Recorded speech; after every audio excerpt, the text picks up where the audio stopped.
Hello बच्चों, आपका हमारे YouTube चैनल पे स्वागत है। हम लोग पढ़ रहे थे मार्फोलॉजी इन फ्लावरिंग प्लांट, और मार्फोलॉजी इन फ्लावरिंग प्लांट में हमने आपको रूट के बारे में सबसे पहले पढ़ाया था। उसके बाद स्टेम के बारे में मैंने बताया था। स्टेम के बाद लीफ के बारे में, इनफ्लोरेसेंस, फ्लावर, और इसके अलावा अगर हम बात करते हैं फ्रूट के बारे में हमने पढ़ा। फ्रूट के बाद अब हम पढ़ेंगे सीड के बारे में। अगर हम बात करते हैं, हमने ये बताया था कि फर्टिलाइजेशन के बाद जो ओव्यूल है वो सीड बनाता है, और पिछले टर्म पे हमने ये भी बताया था ओवरी फ्रूट बनाता है और ओव्यूल सीड बनाता है। जैसे कि अगर हम बात करते हैं जो ओव्यूल है, ओव्यूल फर्टिलाइजेशन के बाद सीड बनाता है, और अगर हम ओवरी की बात करें, ओवरी जो है वो फ्रूट बनाता है। तो ये चीज़ें अगर हम बात करते हैं पढ़ चुके थे। कल हमने ये भी पढ़ा था कि फ्रूट अगर ओवरी बिना फर्टिलाइजेशन के फ्रूट बनाए तो ऐसे फ्रूट को हम लोग पार्थिनोकार्पिक फ्रूट कहते हैं, और इसका एग्जाम्पल हमने बनाना बताया था। और जितने भी पार्थिनोकार्पिक फ्रूट होते हैं वो सीडलेस होते हैं, उसमें सीड नहीं पाया जाता है। और फ्रूट के अंदर दो चीज़ें था बेटा, एक तो हमने फ्रूट वाल बताया था और सीड बताया था। फ्रूट वाल को हम पेरिकार्प कहते थे। अगर पेरिकार्प थिक और फ्लेसी था तो वो डिफ्रेंशिएट होता था 3 पार्ट में। सबसे बाहरी जो पार्ट है उसको एपिकार्प कहते थे, मिडिल मेसोकार्प और इनर इंडोकार्प होता है। ये चीज़ हमने बताया था। दूसरी बात हमने ये भी बताया था कि जो मैंगो और कोकोनट है ये ड्रू फ्रूट होते हैं। अगर हम सीड की बात करें तो कल हमने बताया था कि जो सीड होता है, सीड के अगर हम बात करते हैं मेनली 2 पार्ट होते हैं। एक तो होता है सीड कोट और एक हमने बताया था एम्ब्रियो। 2 चीज़ें हमने बताया था। हमने अगर सीड की बात करें तो कल मैंने बताया भी था कि सीड के जनरली 2 पार्ट होते हैं। एक तो पार्ट होता है जिसको हम सीड कोट बोलते हैं, और एक पार्ट सीड का होता है जिसको हम एम्ब्रियो बोलते हैं। एम्ब्रियो बोलते हैं। अगर हम सीड कोट की बात करें तो सीड कोट में जो आउटर सीड कोट होता है, आउटर सीड कोट, उसको हम लोग टेस्टा बोलते हैं, और जो इनर सीड कोट होता है उसको हम लोग टेगमेन बोलते हैं, इनर सीड कोट। तो एक एक बातें हमको एकदम क्लियर होना चाहिए बेटा। आउटर सीड कोट बोले तो टेस्टा कहा जाता है, और इनर सीड कोट जिसको हम टेगमेन बोलते हैं। क्या बोलते हैं बेटा? टेगमेन बोलते हैं। अगर हम एम्ब्रियो की बात करें, जो सीड के अंदर एम्ब्रियो है, इसके 2 पार्ट होते हैं। एक तो पार्ट होता है एम्ब्रियोनल एक्सिस, एम्ब्रियोनल एक्सिस होता है, और एक होता है कॉटिलिडन, कॉटिलिडन। अगर हम कॉटिलिडन एम्ब्रियोनल एक्सिस की बात करें तो इनके 2 पार्ट होते हैं। एक तो होता है रेडिकल होता है, रेडिकल होगा, और एक पार्ट जो होता है जिसका नाम है प्लीम्यूल, प्लीम्यूल, प्लीम्यूल। जो रेडिकल है वो रूट बनाता है, रूट सिस्टम बनाएगा, और प्लीम्यूल क्या बनाता है? स्टेम या शूट सिस्टम बनाता है। कॉटिलिडन की अगर हम बात करते हैं तो अगर एक कॉटिलिडन है तो उसको मोनोकाट, और अगर 2 कॉटिलिडन है तो उसको डाइकाट प्लांट कहते हैं। एक कॉटिलिडन मतलब on the basis of cotyledon के आधार पे ही हमने क्लासिफिकेशन किया था मोनोकाट और डाइकाट में। अगर 2 कॉटिलिडन है तो डाइकाट, एक है तो उसको मोनोकाट प्लांट कहते हैं। तो मोनोकाट प्लांट में 1 कॉटिलिडन होता है और डाइकाट में 2 कॉटिलिडन होते हैं बेटा। तो ये चीज़ हमने सीड के बारे में आपको बताया, ठीक है बेटा। तो आगे चलते हैं। अगर हम बात करते हैं, सीड के 2 पार्ट मेनली होते हैं। एक तो सीड कोट होता है और एक एम्ब्रियो होता है। सीड कोट के भी 2 पार्ट होते हैं, एक आउटर सीड कोट जिसको हम टेस्टा बोलते हैं, और एक होता है इनर सीड कोट जिसको हम टेगमेन बोलते हैं। अगर हम एम्ब्रियो की बात करें तो एम्ब्रियो के 2 पार्ट होते हैं, एक एम्ब्रियोनल एक्सिस होता है और एक कॉटिलिडन होता है। एम्ब्रियोनल एक्सिस के 2 पार्ट, रेडिकल जो कि रूट बनाएगा, और प्लूम्यूल जो कि स्टेम बनाता है। अगर हम कॉटिलीडन की बात करें, एक कॉटिलीडन है तो ऐसे प्लांट को मोनोकाट कहते हैं, और अगर दो कॉटिलीडन है तो इसको हम डाइकाट प्लांट बोलते हैं। अगर हम बात करते हैं यहाँ पर सीड के बारे में, वही चीज़ मैंने बताया था कि फर्टिलाइजेशन के बाद जो ओव्यूल है वही सीड बनाता है। देखो बेटा, जो चीज़ मैंने बोला था कि ovule after fertilization develop into the seed, हमने पहले ही बोला कि फर्टिलाइजेशन के बाद ओव्यूल सीड बनाता है। ये seed is made up of seed coat and embryo, कहा हमने पहले ही बताया कि जो यहाँ पर सीड है उसके दो पार्ट होते हैं, एक सीड कोट और एक एम्ब्रियो होता है। Embryo is made up of radical and embryonal axis, and अगर एक कॉटिलीडन है तो मेज और वीट में पाया जाएगा, और अगर दो कॉटिलीडन है ग्राम और पी में। सीधा सीधा समझो बेटा कि अगर एक कॉटिलीडन है तो ऐसे प्लांट को मोनोकाट प्लांट कहते हैं, और अगर दो कॉटिलीडन है तो इसको हम डाइकाट प्लांट कहते हैं बेटा। अगर सबसे पहले जो हम पढ़ेंगे वो डाइकाटिलिडनस सीड, मतलब डाइकाट सीड के बारे में। तो अभी मैंने एक चीज बताया था कि सीड की जो आउटर कवरिंग होती है उसको सीड कोट बोलते हैं, और सीड कोट के दो पार्ट होते हैं। जो आउटर सीड कोट होता है उसको टेस्टा बोलते हैं और इनर को टेगमेन बोलते हैं। इसको हम बता चुके हैं बेटा। देखो बेटा यहाँ पे the outer covering of the seed is seed coat, and the seed coat has two layer, the outer testa और inner को tegmen बोलते हैं।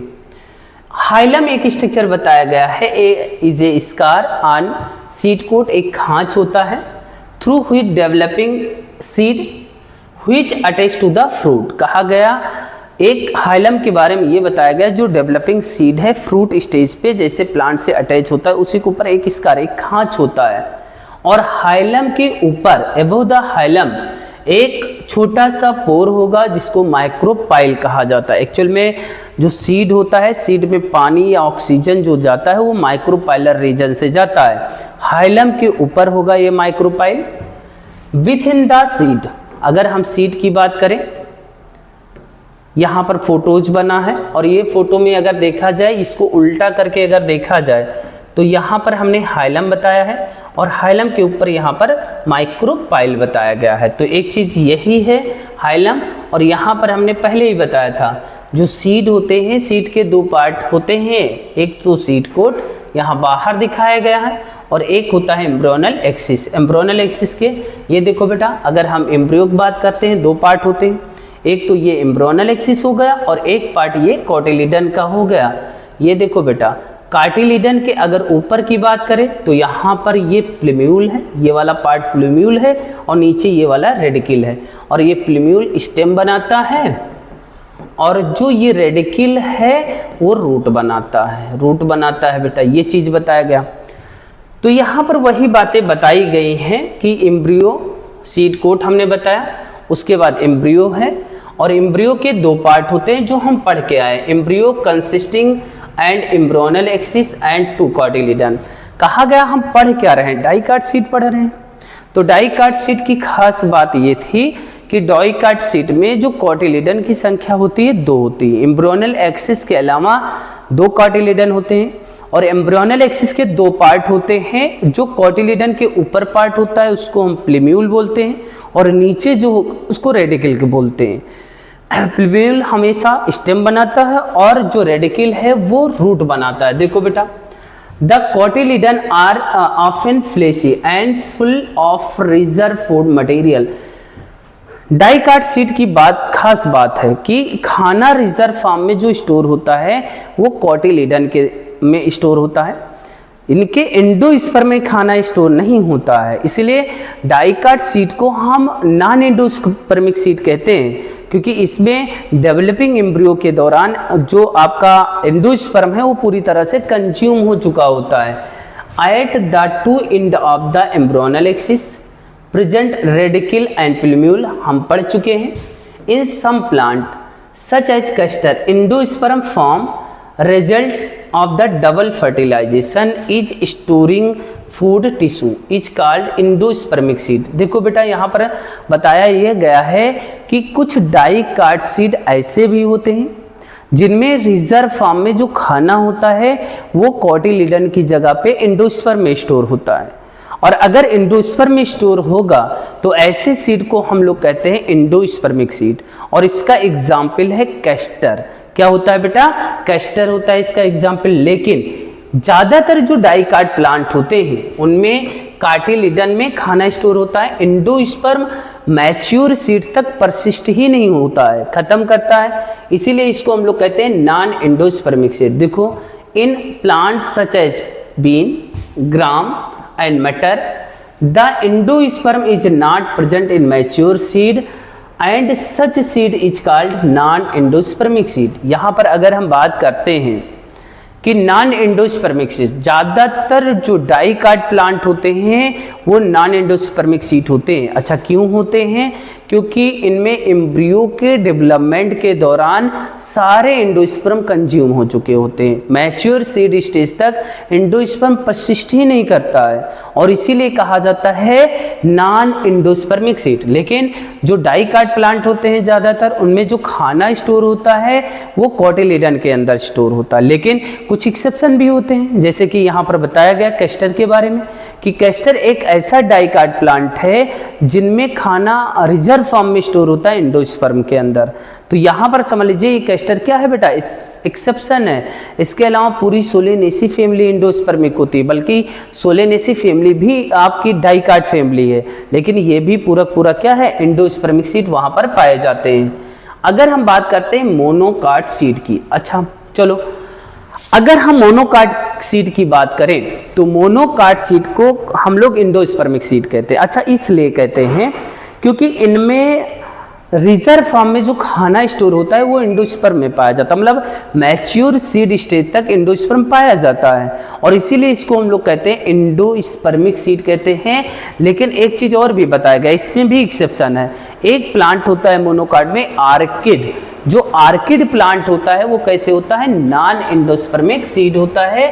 ये चीजें यहाँ पर बताया भी गया है। देखो बेटा, अगर जनरली ज्यादातर बात करते हैं मोनोकाटिलिडनस सीड कैसे होते हैं, endospermic, but some as orchid are non endospermic in the seed cereal such as maize seed coat is membranous and generally fuse fruit wall. कहा गया ज्यादातर जो सीरियल प्लांट होते हैं जैसे कि अनाज वाले, गेहूं हो गया, भुट्टा हो गया, मक्का हो गया, इनमें जो सीड कोट होता है वो काफ़ी पतली होती है, मेम्ब्रेनस होती है, और सीड कोट अटैच होता है फ्रूट वाल से। हम फ्रूट वाल और सीड कोट को डिफ्रेंशिएट नहीं कर पाते इनमें। The endosperm is bulky and store food. कहा गया जो मोनोकाट प्लांट होते हैं उनमें जो सीड होता है इनमें एंडोस्पर्म बड़े होते हैं, बल्की होते हैं, और इनमें खाना स्टोर होता है। The outer covering of endosperm separated the embryo by the proteinaceous layer, जिसको हम एलुलान लेयर कहा जाता है। कहा यह गया है, ये फोटो आप ध्यानपूर्वक देखो बेटा, यहाँ फोटो में क्या दिखाया गया है। सबसे पहली बात तो यहाँ पर आउटर लेयर दिखाया गया है, और आउटर लेयर में ये दिखाया गया है यहाँ पर सीड कोट और फ्रूट वाल एक साथ दिखाया गया। अच्छा, इसलिए दिखाया गया है क्योंकि अभी मैंने बताया जितने भी सीरियल्स प्लांट होते हैं उनमें जो सीड कोट होता है और फ्रूट वाल होता है आपस में चिपका होता है, उसको डिफ्रेंशिएट नहीं कर सकते। लेकिन उसके बाद यहाँ पर एक प्रोटीन की बनी हुई एक रिच लेयर बताया गया, जो प्रोटीन की बनी हुई, ये देखो बेटा, और ये प्रोटीन रिच लेयर जो दिखाई गई है इसको एलुलान लेयर कहते हैं, और ये एलुलान लेयर सेपरेट करता है। ये इतना जो पार्ट है ये एंडोस्पर्म है, और इधर वाला पार्ट जो है ये एम्ब्रियो है, मतलब एम्ब्रियो और एंडोस्पर्म को अलग करता कौन है बेटा, एलुलान लेयर करता है। अगर हम एम्ब्रियो की बात करें यहाँ पर, तो एम्ब्रियो में ये वाला जो पार्ट है ये सील्ड शेप का एक स्ट्रक्चर है जिसको कोटिलिडन कहते हैं, और ये पार्ट जो है वो एम्ब्रियोनल एक्सिस है। और एम्ब्रियोनल एक्सिस में ये देखो बेटा, ये प्लीम्यूल है, और प्लीम्यूल के ऊपर अनडिफ्रेंशिएटेड लेयर है जिसको हम कोलियोप्टाइल कहते हैं, प्लीम्यूल की कवरिंग को। और यहाँ पर एक रेडिकल बताया गया है, और रेडिकल की कवरिंग को हम लोग कोलियोफ्राइजा कहते हैं। ये देखो बेटा, यहाँ पर ये दिखाया गया है। तो अगर हम बात करें यहाँ पर कि जो आपका मोनोकाट प्लांट होता है ये एंडोस्पर्मिक होता है, और यहाँ पर जो एंडोस्पर्म है और एम्ब्रियो को अलग करने वाली एक प्रोटीन की बनी हुई एक लेयर होती है जिसको एलुलान लेयर कहते हैं। और एंडोस्पर्म की जो प्लॉइडी होती है वो ट्रिप्लॉइड होता है, मतलब एलुलान लेयर भी कैसे होगा, ट्रिप्लॉइड होगा। और जो एम्ब्रियो होगा उसमें एक कार्टिलेडन होगा, सिंगल सील्ड शेप का स्ट्रक्चर होता है जिसको हम स्कोटलम कहते हैं। और एम्ब्रियोनल एक्सिस के दो पार्ट आपका रेडिकल और प्लूम्यूल। रेडिकल की जो कवरिंग बनाएगा वो कोलियोप्राइजा है और प्लूम्यूल की कोलियोप्टाइल है। यहाँ पर ये बातें दिखाई गई हैं बेटा, देख लो बेटा, हर एक चीज़ बहुत क्लियर फॉर्म में पढ़ना है। देखो हमने पहले ही बताया कि बायोलॉजी को रटना नहीं है, चीज़ों को फील करना है, और जब फील करोगे एक बार आपको याद होगा, हमेशा याद रहेगा बेटा। देखो बेटा, the outer covering of endosperm, मतलब एंडोस्पर्म के चारों तरफ जो कवरिंग है और ये सेपरेट करता है एम्ब्रियो को बाय द प्रोटीनेशियस लेयर जिसको एलुलान लेयर कहा जाता है। The embryo is a small and situated group one end of the endosperm. It consists of one large sealed shape cotyledon जिसको स्कोटलम कहते हैं, हमने पहले ही बताया। ये short axis with plumule and radicle. The plumule and radicle enclose in sheath called coleoptile and coleophyra respectively. कहा गया यहाँ प्लूम्यूल की जो कवरिंग करेगा उसको कोलियोप्टाइल कहा जाता है, और रेडिकल की कवरिंग जो करेगा उसको कोलियोफ्राइजा कहते हैं। यहाँ फोटो में दिया गया। सबसे बड़ी चीज़ आपको ये फोटो आना चाहिए। सबसे बाहरी कवरिंग जो है यहाँ पर सीड कूट और फ्रूट वाल है, और एंडोस्पर्म के चारों तरफ ये प्रोटीन रिच लेयर जिसको एलुलान लेयर कहा जाता है। इधर वाला पार्ट एम्ब्रियो है और ये वाला पार्ट एंडोस्पर्म है, और ये सील्ड शेप का लार्ज एक कोटिलेडन है जिसको स्कोटलम कहते हैं। और यहाँ प्लूम्यूल है एम्ब्रियोनल एक्सिस का, और इधर रेडिकल है, रेडिकल कोलियोप्राइजा, और प्लूम्यूल कोलियोप्टाइल बनाता है। तो ये बातें हमने आज सीड के बारे में पढ़ लिया। कल हम लोग फैमिली के बारे में पढ़ेंगे। जैसा कि अगर हम बात करें, हम लोग पढ़ रहे हैं क्या, मार्फोलॉजी इन फ्लावरिंग प्लांट, और जैसा कि आपको पता भी है कि गर्मी के कारण छुट्टी की गई है, तो हम ऑनलाइन बहुत ज़्यादा नहीं पढ़ाएंगे बेटा, थोड़ा थोड़ा पढ़ाएंगे ताकि आपकी रेगुलरिटी मेंटेन रहे। दूसरी बात ये है आपके लिए होमवर्क कि घर पे जो हमने वर्कशीट दिया है बायोलॉजी में, घर पे सब लोग अपनी वर्कशीट करना, क्योंकि 4 चैप्टर की वर्कशीट आपको मिली है, मॉड्यूल के सारे क्वेश्चन करने हैं, ठीक है। ये छुट्टी में ये कम से कम कर डालो, और जो भी टेस्ट पेपर हुए हैं और जितने भी चैप्टर पढ़ाए गए हैं उसको अच्छे से रिवाइज कर लो। बाकी अगर किसी को कोई डाउट होते ही कोई समस्या होती है तो हम कोचिंग में पूरा दिन रहते हैं बेटा, आकर संपर्क कर सकते हो, डाउट क्लियर कर सकते हो, कोई भी समस्या अगर है तो, ठीक है बेटा। बाकी पढ़ते रहो बेटा। थैंक यू बेटा।